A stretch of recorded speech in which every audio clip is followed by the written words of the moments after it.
Thanks for tuning in to watch The Ordinary Filmmaker. It's Tuesday, October the 5th, 2021, and we've got breaking news concerning the Sony a74. And it's big news. If you've been looking forward to getting the Sony a74 and you've been watching this channel, you'll know that it's rumored to be announced sometime between mid to late October. So we should be getting something pretty soon, right? Well, according to Sony Alpha Rumors, and they're saying that this is pretty accurate. It's coming from a known source. They're almost 100% sure, saying that they're 99.999% sure that this is going to happen.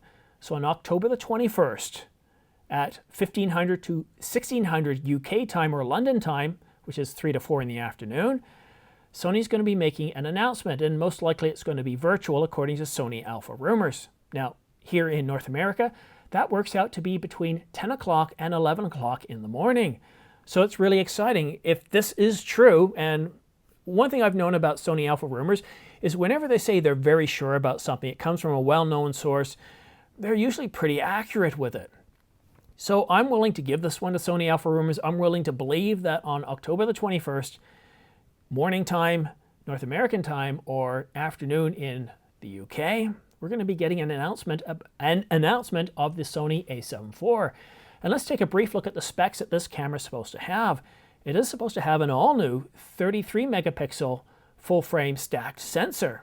And that's really good. 33 megapixels is nice, although some of you have mentioned that you would rather have somewhere around 24 to 26 megapixels. It is going to have 15 stops of dynamic range, and it's going to have, and this is where I'm a little unsure about the rumor, because I don't always find that the rumors are 100% when it comes to all the specifications. The 3.69 million EVF I buy, but if Sony goes ahead and puts the 1.44 million LCD, it's a little bit frustrating because we know they've got that new 2.36 million LCD, and I'd love to see that in there. But then again, they went ahead and put the 1.44 million LCD on the Alpha 1, which is a much more expensive camera. Now, in terms of video specs, this is where things get quite exciting. The a74 is going to have 4K video at 24, 25, and 30 frames per second. Those are in all the standard frame rates, as well as 50 and 60 frames per second. But wait, there's more. This camera will also be capable of 7K oversampled 4K video at 24, 25, and 30 frames per second, but there's no mention of whether this camera can do 4K 120 or not. Now, my belief is that it won't, because that'll just take more and more business away from the a7S III already. If it's going to have 4K 60 and 7K oversampled 4K, it most likely will have more detailed video than what the a7S III will have. So will they give us 4K 120? Well, the rumors don't say anything about it. I would assume not, but you never really know, do you? Now, other capabilities, looking at my list here, it's going to have 5.5 stops of IBIS, and it's going to have the same design, same size, and same heat architecture or thermal architecture as the a7S III, which is pretty good in most situations, in most conditions. That means this camera will be able to record video until the battery runs dead.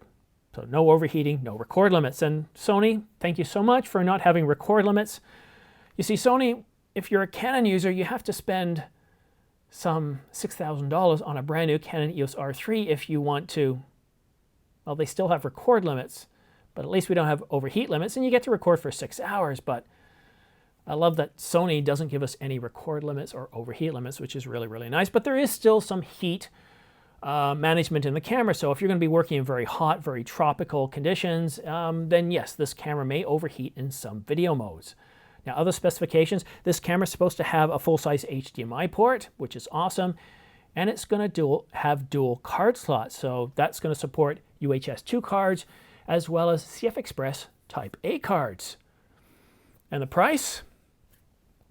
All along, I've been saying that it's going to be around $2,500, and that's according to Sony Alpha Rumors. Well, Sony Alpha Rumors now says that they're guessing it's going to be $2,499 or $2,500. So it might not be. Now, I do hope that Sony doesn't really push this camera up there in price. I'd love to see it more at around $22.99 or $23.99, but we'll just have to wait and see. We're only a few weeks away now. We're about 3 weeks away from this announcement, and I'm pretty excited by that. Here we are. We're getting close. I told you this time of year is going to be really exciting. And now I just want to tell you one more brief thing. Please go ahead and click like and subscribe. It really does help this channel grow. I know you're sitting comfortably and you just want to let it go play ahead, but if you just get up, you click that subscribe button, it helps because YouTube then starts recommending my videos to others to watch. And I've noticed since I've been asking for this in the last couple of weeks, I've definitely been getting more subscribes and my videos are being seen by more and more people. And now, let's go briefly behind the scenes. Earlier today, I put out a video that I recorded this morning on the Nikon Z9, and for all intents and purposes, I said, look, this looks to be an amazing camera, and I was really, really excited by this camera that's going to be announced relatively soon, and I love what Nikon's doing. They're teasing us bit by bit about this camera. They've already given us the first video and 3 more are due to come. However, when I looked at the likes on the video, I was surprised how many people weren't happy with this video, and apparently they didn't like my take on Nikon's video. I didn't like it. I found it very dreary. I found it very dark. And I heard from a lot of people. A lot of people didn't like my view on that. Some people even suggested I needed mental help. I need to chill out. Well, you see, here's the thing. I live in Canada. We have free speech here. And if I don't like a video or a camera, I'm going to say so. But I did find Nikon's video very dark. And so I said as much. But if you get behind what I said there and watch the rest of the video, you'll notice I had a lot of very positive things to say about the Z9 and what it's trying to accomplish. I just didn't like the ad campaign. And here's the thing, guys. If you don't like the videos that a company puts out advertising or marketing a product, it's no reason to jump up and accuse somebody of hate speech. So you don't like a marketing campaign. So you don't like a commercial. So what? As owners of Canons, Nikons, Sonys, and other cameras, we buy these as tools to do our work. We can say critical things. We can not like certain things. That does not count as hate speech. Not in the least. We need to somehow relax a little bit and realize that other people have different opinions than ours.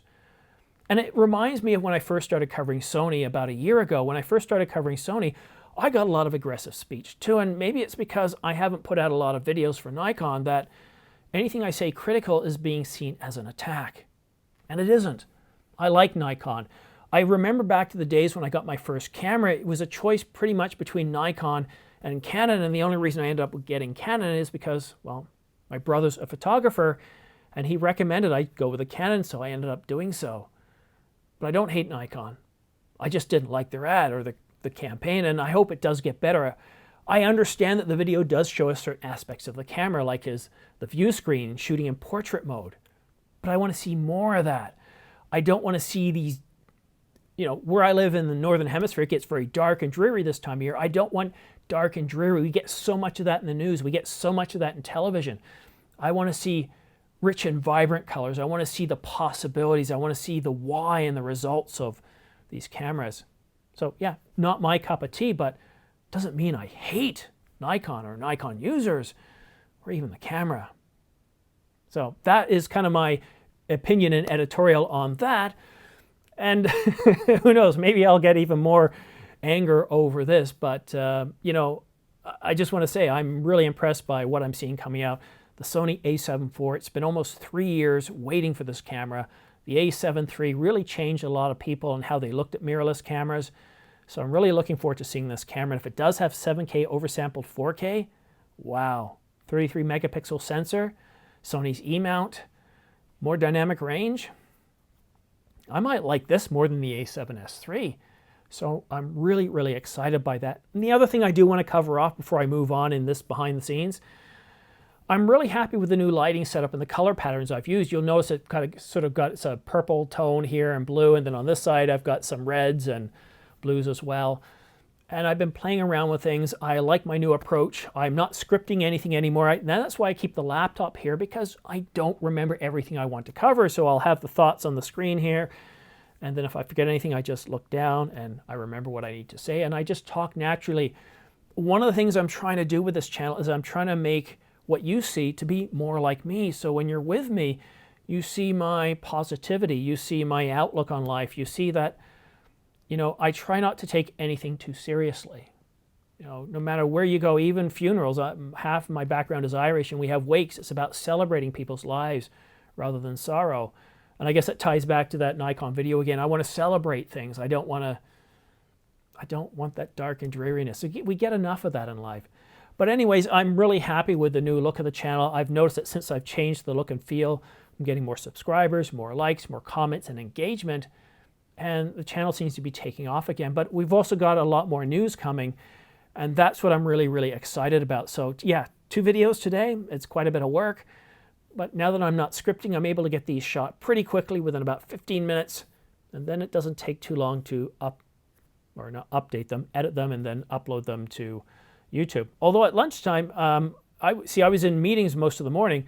So once I'd finished editing it, I uploaded it, and I just scheduled it to come out at noon. And I completely forgot. My meeting went over, and I see that it's published.